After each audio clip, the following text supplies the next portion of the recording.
the rain in New York City doesn't just fall, it attacks. It hammers the sidewalks like it's got a personal grudge, turning Fifth Avenue into a river and every yellow cab into a blurry ghost. Emily Carter was running through that war zone at 9:17 p.m. on a Thursday that already felt like a Friday from hell. Her navy pencil skirt clung to her legs like a second, very unhappy skin. Her laptop bag slapped against her hip with every desperate stride. And her heels, those stupid, cute, professional heels she'd bought on sale at Macy's, were filling up with water like tiny bathtubs. She was 27, single, and exactly 2 promotions away from the corner office she'd been dreaming about since she left her tiny Ohio hometown with nothing but a suitcase and a full-ride scholarship. Sterling Innovations, the fintech darling of Wall Street, had promised her the American dream in a glass tower. Tonight it had delivered a 200-page merger report due at dawn and 0 taxes in sight. Lightning flashed, lighting up the spires of the Empire State like a movie set. Emily skidded to a stop under the awning of the building's main entrance, chest heaving, mascara already starting its great escape. She muttered the one curse word her mother had never heard her say, and yanked out her phone to summon an Uber she couldn't afford. That's when the black umbrella appeared. Not just any umbrella. A massive, corporate-branded one that smelled faintly of cedar and expensive cologne. It lowered over her head like a shield from the gods themselves. And beneath it stood Michael Reynolds, 6'3" of tailored navy suit, storm gray eyes, and the kind of quiet authority that made interns whisper and senior partners nod respectfully. Vice President of Strategic Finance. The man whose name was on every report she'd ever stayed late to perfect.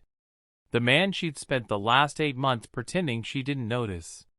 "Carter," he said, voice low and calm like the rain wasn't trying to drown them both. "You're going to catch pneumonia in those shoes." Emily looked up, way up, and for the first time in her life, words failed her. Because Michael Reynolds was smiling. Not the polite, boardroom smile she saw in meetings. A real one. Crooked. Tired. Human.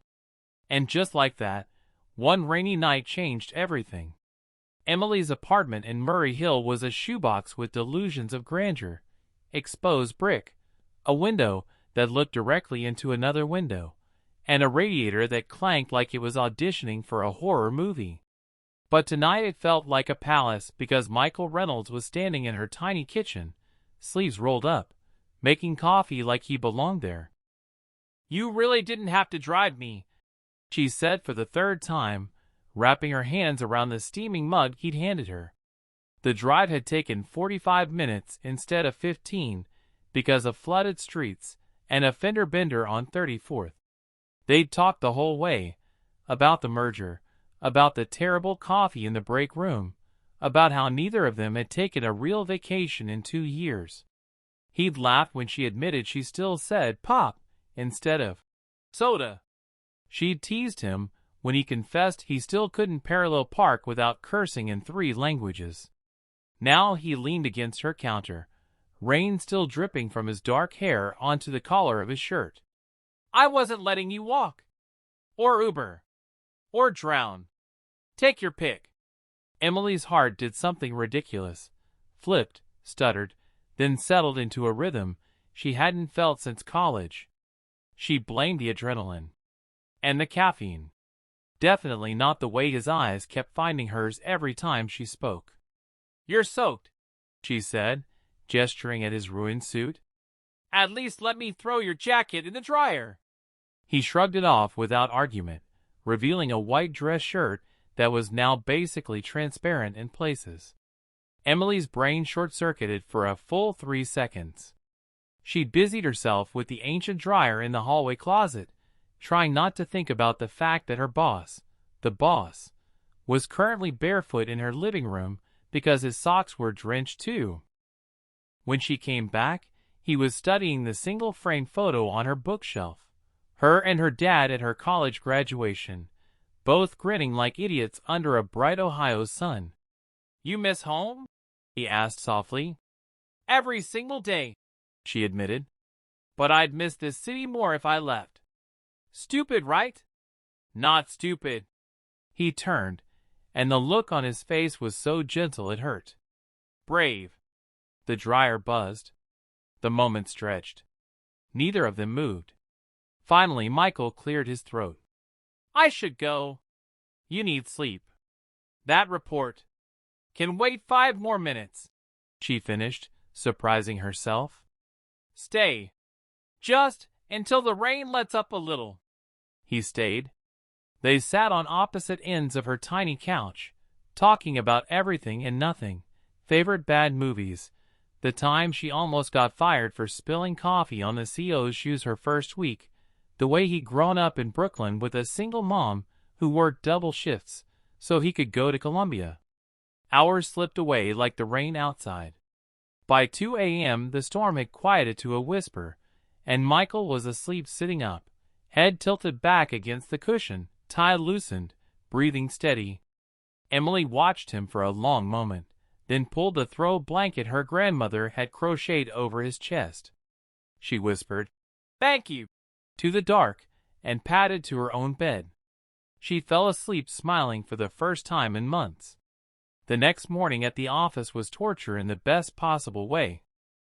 Emily walked in at 7:45, earlier than usual because sleep had been impossible once the sun came up, carrying 2 coffees from the fancy place on 53rd that Michael had mentioned he loved. She told herself it was just polite repayment for the ride. Nothing more.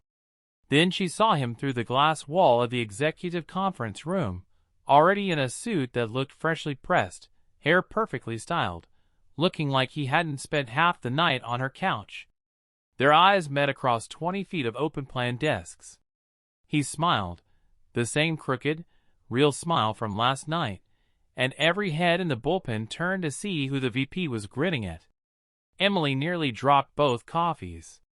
She set his on his desk with a note that simply said, "Thank you, E," and fled to her own cubicle like a coward. Her best friend and fellow analyst, Priya Patel, was already waiting with raised eyebrows and a knowing smirk. "Spill. Now! I saw the Uber receipt on your phone last night before you muted me. Michael freaking Reynolds drove you home?" Emily buried her face in her hands. "It was raining. He had an umbrella. He's nice." "Nice?" Priya Whisper screamed. "The man who once made a partner cry in a budget meeting is nice? Girl, your face is the color of the company logo right now." The rest of the day was a blur of spreadsheets and stolen glances. Every time Michael walked past her desk to grab something from the printer, their eyes would catch. Every time the elevator doors opened and he stepped in, the air changed. By 6 p.m. Emily was a nervous wreck and Priya was placing bets with the other analysts on how long it would take for something to happen. Michael caught her in the hallway near the supply closet just as she was about to leave. "Carter," he said quietly, using her last name the way he always did in the office. But his voice was softer. "You free tonight?" Her heart slammed against her ribs. "Ah, yes. I mean, no plans." "Why?" "Dinner. Not a work dinner. Just dinner. My treat. Somewhere the rain can't find us." She should have said no. Office policy was crystal clear. No dating within the same chain of command. HR had sent out the memo 6 weeks ago after the last scandal. But Michael was looking at her like she was the only person in the building, and the memory of his smile under that umbrella was burned behind her eyelids. "Yes," she breathed. "I'd like that."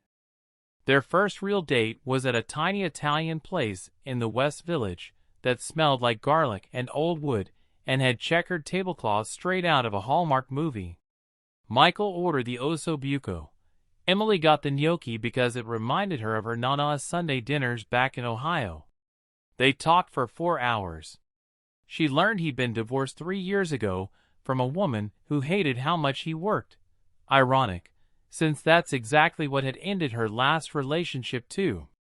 He learned she still sent her mom a postcard every time she visited a new neighborhood in the city, because her mom had never left their small town.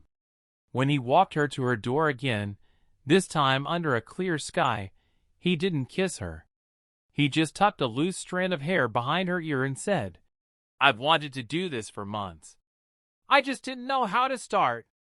Emily rose on her tiptoes and kissed his cheek instead. "Then let's not stop now." The next 6 weeks were stolen moments wrapped in secrecy. They met at 6 a.m. for coffee runs before anyone else arrived. They worked late on purpose so they could ride the elevator down together, fingers brushing in the dark. Michael started leaving little notes on her desk, quotes from books she'd mentioned loving, stupid memes about spreadsheets, once a single yellow post-it that simply said, "You make 14-hour days feel short." Emily started bringing him lunch on days she knew he'd forget to eat. They discovered they both hated olives but loved pineapple on pizza. A crime in New York, they agreed, but worth the fight. On weekends they escaped to Central Park, sitting on the same bench near the Bethesda fountain, pretending they were just two normal people and not two coworkers breaking every rule in the employee handbook. But secrets have expiration dates.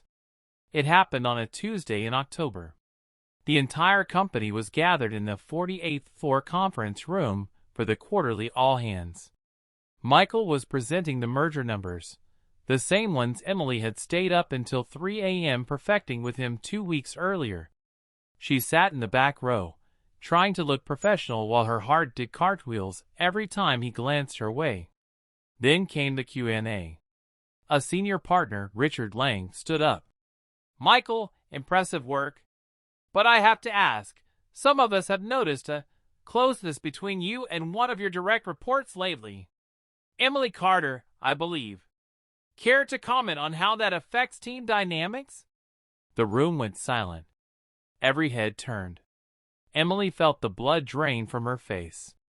Michael's jaw tightened, but his voice stayed steady. "Richard, with respect, my personal life is exactly that, personal. And Emily Carter is the best analyst on my team. Her work speaks for itself." Lang smirked.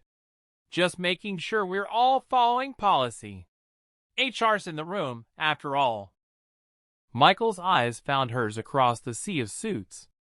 In that single look she saw everything: apology, fear, and something fiercer, determination. The meeting ended. People filed out in whispers. Emily stayed glued to her chair until the room emptied, then walked straight to Michael's office and closed the door behind her. "We can't keep doing this," she said, voice shaking. "Not like this. I won't be the reason you lose everything you built." He crossed the room in 3 strides and took her hands. "Then I'll step down from the VP role. I'll transfer teams. Hell, I'll quit if I have to. I've spent 3 years climbing this ladder, Emily, but I've spent the last 6 weeks falling in love with you. And that's not something I'm willing to lose because of a policy written by people who've never felt this." She stared at him, tears blurring the edges of her vision. "You'd do that? For me? For us?" he corrected, and then he kissed her, right there in his office with the glass walls, and the entire company probably watching from their desks. It was soft and desperate, and tasted like the future. When they broke apart, he rested his forehead against hers. "One rainy night changed everything, remember? I'm not letting corporate bureaucracy change it back." The next month was messy and beautiful and terrifying. Michael requested a transfer to the London office. Same company, different continent, no direct reporting line. HR approved it faster than anyone expected. Apparently Richard Lang had been the only one pushing the issue, and the CEO had personally told Michael, "I'd rather lose a policy than lose talent like you two." Emily cried in the bathroom when she heard. Happy tears, scared tears, the kind that come when your whole life tilts sideways in the best way. They spent every possible second together before his flight. Walks along the Hudson at sunrise. Late-night diner runs where they split milkshakes and talked about what their lives might look like on 2 continents. Michael promised he'd fly back every 3 weeks. Emily promised she'd apply for the International Rotation Program so she could join him eventually. On his last night in the city, they stood on the rooftop of her building under a sky full of stars. No rain this time. Michael pulled a small velvet box from his pocket. "It's not a ring," he said quickly, laughing at the way her eyes widened. "Not yet. But it's a promise." Inside was a tiny silver umbrella charm on a delicate chain.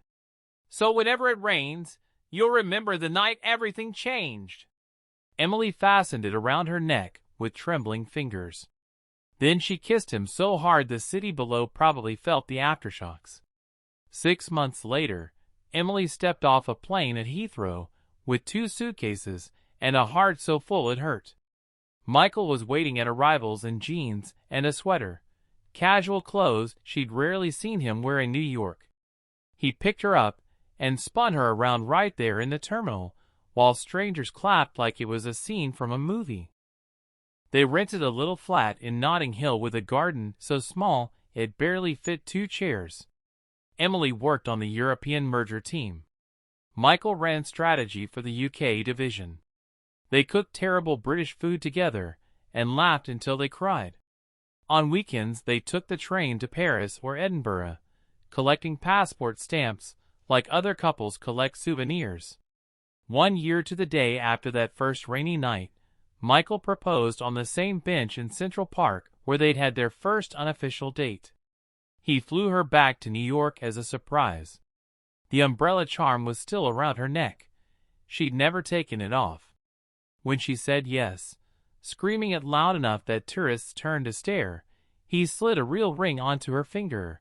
Simple, elegant, with a diamond that caught the autumn light like the raindrops had that night so long ago. 5 years after the storm that started it all, Emily and Michael stood in a small Ohio backyard under strings of fairy lights. Their wedding was simple.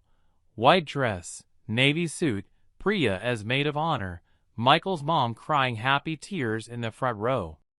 Emily's dad walked her down the aisle and whispered, "Told you the big city would be good to you, kiddo."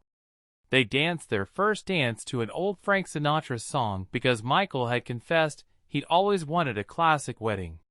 When the DJ announced, "Mr. and Mrs. Reynolds," the whole crowd cheered like they'd won the Super Bowl. Later that night, as fireworks lit up the Midwest sky, Michael pulled her close under the same black umbrella he'd used all those years ago. He'd kept it, framed it, then brought it out for old time's sake. "Remember when you were just the girl who said pop and worked too hard?" he murmured against her hair. "Remember when you were just the boss with a really good umbrella?" she teased back. He laughed, the sound warm against her ear. "Best decision I ever made, getting soaked with you." Emily tilted her face up to kiss him. One rainy night changed everything. And it had. It had given her a partner who saw her ambition and matched it. A love that survived distance and policies and fear. A life that proved the American dream didn't have to be lonely. Years later, when their daughter asked how Mommy and Daddy met, they'd pull out that old black umbrella, now a family heirloom, and tell her the whole story. They'd say, "Sometimes the best things in life start with the worst weather. And sometimes the person holding the umbrella is the one you've been waiting for all along." Because in the end, it wasn't just a rainy night. It was the beginning of forever.